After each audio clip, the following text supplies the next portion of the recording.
Hello friends, এগিয়েছো 2.0 তে সকলকেই স্বাগত। আজ আমরা আলোচনা করব ফুড এসআই এর প্রমোশন নিয়ে, অর্থাৎ প্রমোশন প্রসেস কি, সর্বোচ্চ কোন পোস্ট পর্যন্ত আমরা যেতে পারি এবং কোন পোস্টে যেতে কত বছর সময় লাগে, তাছাড়া স্যালারি কি, সেই সমস্ত কিছু নিয়ে আলোচনা করব এবং ফুড এসআই থেকে ডব্লিউবিসিএস এর লেভেলে কি আমরা যেতে পারি সেটা নিয়েও কিন্তু একটু আলোচনা করব। তো ভিডিওটা খুবই ছোট হবে, প্রথম থেকে শেষ পর্যন্ত দেখতে থাকুন আর আমাদের চ্যানেলে নতুন হলে চ্যানেলকে সাবস্ক্রাইব করে রাখুন। তো চলুন শুরু করা যায়। ফার্স্টে ফুড এসআই এর এক্সাম দিয়ে যে পোস্ট আপনি জয়েন করবেন সেটা হচ্ছে সাব ইন্সপেক্টর। তো সাব ইন্সপেক্টর থেকে প্রমোশন পেয়ে ইন্সপেক্টর এই পোস্টে কিন্তু যাওয়া যায়, আর এই পোস্টে যেতে কিন্তু টোটাল 8 বছর সময় লেগে যায়। আর ডিপার্টমেন্টাল এক্সাম দিয়েই কিন্তু এই পোস্টে যাওয়া যায়। তাছাড়া পারফরমেন্স ভালো রাখতে হয়, গুড ইমেজ বজায় রাখতে হয়, সেই সমস্ত কিছু তো আছেই। এরপর ইন্সপেক্টর থেকে চিফ ইন্সপেক্টর এই পোস্টটা কিন্তু প্রমোশন হয়, আর এই প্রমোশনটা কিন্তু 8 থেকে 9 বছর লেগে যায় প্রমোশনটা হতে। নেক্সট, চিফ ইন্সপেক্টর থেকে সাব ডিভিশনাল কন্ট্রোলার এই পোস্টে প্রমোশন হয়, এক্ষেত্রে 9 থেকে 10 বছর কিন্তু সময় লেগে যায়। তো এখন যারা সাব ইন্সপেক্টর হিসেবে জয়েন করেন তারা সহজেই প্রায় প্রত্যেকেই কিন্তু ইন্সপেক্টর এই পোস্টে কিন্তু তাদের প্রমোশন হয়।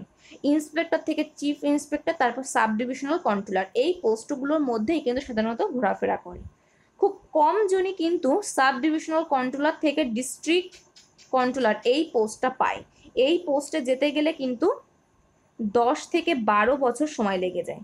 তো দেখতেই পাচ্ছেন এখানে সাব ইন্সপেক্টর থেকে ডিস্ট্রিক্ট কন্ট্রোলার টোটাল কিন্তু 40 বছরের কাছাকাছি সময় লেগে যাচ্ছে। তো অনেকের সার্ভিস পিরিয়ড শেষ হয়ে যায়, সেক্ষেত্রে ডিস্ট্রিক্ট কন্ট্রোলার এই পোস্ট সে প্রমোশন পায় না। তো এখানে এই যে ইন্সপেক্টর, এটা কিন্তু মিসলেনিয়াসের গ্রুপ বির লেভেলের একটি পোস্ট।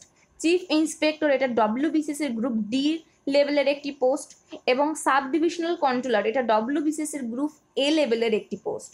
তো এখন যারা ডব্লিউবিসিএস দিয়ে এই সাব ডিভিশনাল কন্ট্রোলার এ জয়েন করেন তারা কিন্তু খুব সহজে ডিস্ট্রিক্ট কন্ট্রোলারে তাদের প্রমোশন হয়। সেক্ষেত্রে কিন্তু যারা ডব্লিউবিসিএস দিয়ে পান সেক্ষেত্রে 5 থেকে 6 বছরের মধ্যে কিন্তু তারা ডিস্ট্রিক্ট কন্ট্রোলার এই পোস্ট পেয়ে যান।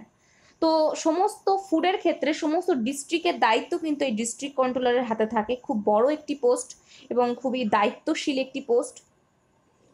তো এখানে সাব ইন্সপেক্টর থেকে আমরা সর্বোচ্চ কোন পোস্ট পর্যন্ত যেতে পারি?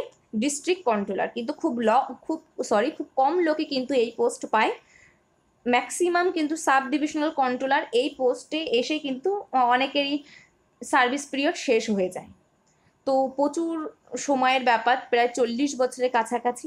তো এখন স্যালারি, যখন সাব ইন্সপেক্টর হিসেবে কেউ জয়েন করেন তখন তার স্যালারি কিন্তু 30 থেকে 35-এর মধ্যে থাকে, আর ইন হ্যান্ড কিন্তু 25,000-এর উপরে স্যালারি পান। তাছাড়া এগুলো দেখতেই পাচ্ছেন, এটা চিফ ইন্সপেক্টর, এটা ডব্লিউবিসিএস এর গ্রুপ ডি লেভেলের একটি পোস্ট। তো গ্রুপ ডি লেভেলেরই স্যালারি পান সে, যে চিফ ইন্সপেক্টর প্রমোশন যখন হয়। এবং সাব ডিভিশনাল কন্ট্রোলার ডব্লিউবিসিএস এর গ্রুপ এ লেভেলেরই স্যালারি মেলে সাব ডিভিশনাল কন্ট্রোলারের ক্ষেত্রে। তো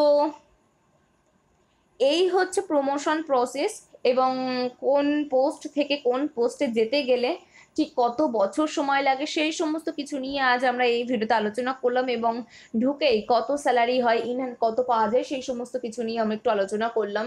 খুব অল্প বিস্তার আলোচনা হলো এবং ভিডিওটাও খুব ছোট হলো, 4 মিনিটের। তো এখানেই ভিডিওটা শেষ করছি।